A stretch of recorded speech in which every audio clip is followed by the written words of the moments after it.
Hi, I'm Deacon Marion. I'm a deacon in the Episcopal Diocese of Bethlehem, PA, and a member of St. Peter's Episcopal Church in Hazleton, PA.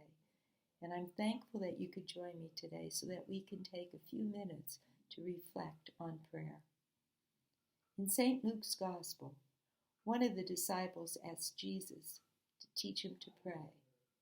And Jesus began, "Our Father in heaven, hallowed be thy name." We know it as the Lord's Prayer. It probably was the first prayer that you were taught, and most likely the first prayer that you memorized. It's a powerful prayer. It's a prayer that unites Christians throughout the world. It begins simply by thanking God for His goodness, His blessings, and His gifts. It reminds us that God provides for all our needs, for our food, our clothing, and our shelter. It reminds us to thank God for His Son, who sacrificed His life on the cross for us. It gives us the will to forgive, and it lifts the burdens from our hearts. It gives us the insight to recognize temptation and the strength to resist. It reminds us that all power, glory, and honor belong to the Lord. So isn't it only fitting that each day we should begin with prayer? Prayer is simple. It's simply a conversation with God. It's a conversation like you would have with your family, with a friend. It doesn't have to be formal. Pray in the shower. Pray in the car driving to work.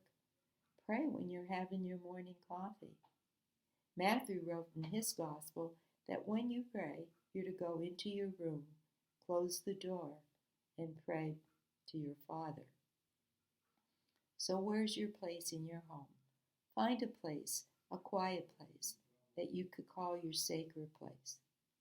And then pray simply. Begin by thanking God for all His gifts, or intercede for somebody who is having trouble, or is grieving, or is having a serious illness. There's no wrong way to pray. God knows our hearts and wants just to hear from us. So what do you struggle with your prayer? Just tell God, and by His grace and mercy, you will be changed. So let us pray. Lord, help me today to know how to pray, to focus on you so that I will always be in communion with you. Amen.